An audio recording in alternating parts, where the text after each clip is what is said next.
ಧಾರ್ಮಿಕ ಮತ್ತು ಆಧ್ಯಾತ್ಮಿಕ ಮಹತ್ವ ಏನಿದೆ ಅಂತಂದ್ರೆ ಪವಿತ್ರತೆಗಾಗಿ ಇದನ್ನ ನಾವು ಬಳಸ್ತೇವೆ. ಪುರಾಣಗಳ ಪ್ರಕಾರ ಮಹಾವಿಷ್ಣುವಿನ ರೂಪ ಎಂದು ಸಹ ಈ ದರ್ಬೆಯನ್ನ ಹೇಳ್ತೀವಿ.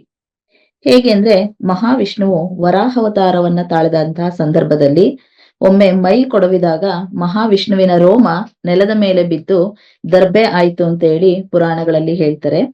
ಹಾಗೆ ಇನ್ನೊಂದು ಕಡೆ ಕ್ಷೀರಸಾಗರದ ಮಥನದ ಸಮಯದಲ್ಲಿ ಗರುಡನು ಆ ಅಮೃತ ಕಳಶವನ್ನ ತೆಗೆದುಕೊಂಡು ಬರ್ತಾ ಇರ್ಬೇಕಾದ್ರೆ ಅದರ ಕೆಲವು ಹನಿಗಳು ಈ ಹುಲ್ಲಿನ ಮೇಲೆ ಬಿದ್ದು ದರ್ಬೆ ಇಷ್ಟು ಪವಿತ್ರ ಆಯ್ತು ಅಂತ ಸಹಿತ ನಮ್ಗೆ ಪುರಾಣಗಳಲ್ಲಿ ಉಲ್ಲೇಖಗಳನ್ನ ನಾವು ನೋಡಬಹುದು. ಇದನ್ನ ಧಾರ್ಮಿಕ ವಿಧಿವಿಧಾನಗಳಲ್ಲೂ ಸಹಿತ ನಾವು ಬಳಸ್ತೇವೆ.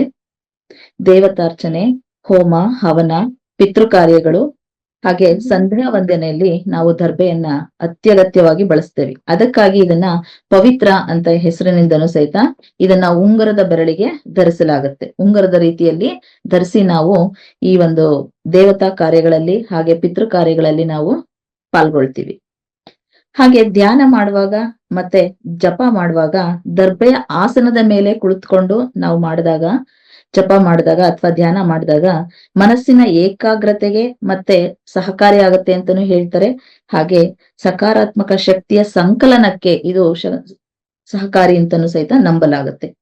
ಇನ್ನು ಎರಡನೇದಾಗಿ ದರ್ಬೆಯ ವೈಜ್ಞಾನಿಕ ಮಹತ್ವ ಏನಪ್ಪಾ ಅಂತದೆ ನೋಡೋದಾದ್ರೆ ಇದನ್ನ ವಿಕಿರಣ ನಿರೋಧಕ ಅಂತ ಹೇಳ್ತೀವಿ.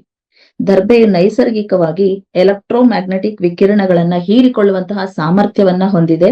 ಹಾಗಾಗಿ ಇದನ್ನ ವಿಕಿರಣ ನಿರೋಧಕ ಅಂತನೂ ಸಹಿತ ಬಳಸಲಾಗುತ್ತೆ. ಗ್ರಹಣ ಕಾಲದಲ್ಲಿ ನಾವು ಹೆಚ್ಚಾಗಿ ನಮಗ್ ಗೊತ್ತಿರೋ ಪ್ರಕಾರ ಹೆಚ್ಚಾಗಿ ಗ್ರಹಣ ಕಾಲದಲ್ಲಿ ಬಳಸ್ತೀವಿ ಅನ್ನೋದೇ ನಮ್ಗೆ ರೂಢಿಯಲ್ಲಿರೋದು. ಸೂರ್ಯಗ್ರಹಣ ಅಥವಾ ಚಂದ್ರಗ್ರಹಣದ ಸಮಯದಲ್ಲಿ ಹಾನಿಕಾರಕ ಕಿರಣಗಳು ಆಹಾರವನ್ನ ಕಲುಷಿತಗೊಳಿಸಬಾರದು ಅನ್ನುವಂತಹ ಉದ್ದೇಶದಿಂದ ನಮ್ಮ ಹಿರಿಯರು ಉಪ್ಪಿನಕಾಯಿ, ಹಾಲು ಅಥವಾ ನೀರು ತುಂಬಿದ ಪಾತ್ರೆಗಳ ಮೇಲೆ ದರ್ಬೆಯನ್ನ ಹಾಕುವಂತಹ ಪದ್ಧತಿಯನ್ನ ರೂಢಿಸ್ಕೊಂಡ್ ಬಂದಿದ್ದಾರೆ. ಅದನ್ನ ಇಂದಿಗೂ ಸಹಿತ ನಾವು ಪಾಲಿಸ್ತಾ ಇದ್ದೀವಿ. ಯಾಕಪ್ಪ ಅಂದ್ರೆ ಇದು ಆಹಾರದಲ್ಲಿರುವಂತಹ ಪೋಷಕಾಂಶಗಳನ್ನ ಸಂರಕ್ಷಿಸುತ್ತದೆ ಅಂತ ಹೇಳಿ ನಾವು ನಂಬ್ತೀವಿ. ಇನ್ನ ಆರೋಗ್ಯ ಮತ್ತು ಪರಿಸರದಲ್ಲಿ ಹೇಗೆ ಇದನ್ನು ಅನುಕೂಲಕಾರಿ ಅಂತ ಹೇಳೋದಾದ್ರೆ ಇದು ಔಷಧೀಯ ಗುಣವನ್ನ ಹೊಂದಿದೆ. ಆಯುರ್ವೇದದಲ್ಲಿ ದರ್ಬೆಯನ್ನ ಮೂತ್ರಪಿಂಡದ ಸಮಸ್ಯೆಗಳು, ರಕ್ತಹೀನತೆ ಮತ್ತು ದೇಹದ ಉಷ್ಣತೆಯನ್ನ ಕಡಿಮೆ ಮಾಡೋದಕ್ಕೋಸ್ಕರ ಇದನ್ನ ನಾವು ಟೀಗಳ ರೂಪದಲ್ಲಿ ಬಳಸ್ತೇವೆ. ನೆಕ್ಸ್ಟ್ ಶುದ್ಧೀಕರಣಕ್ಕಾಗಿ ಸಹಿತ ಇದನ್ನ ಬಳಸ್ತೇವೆ.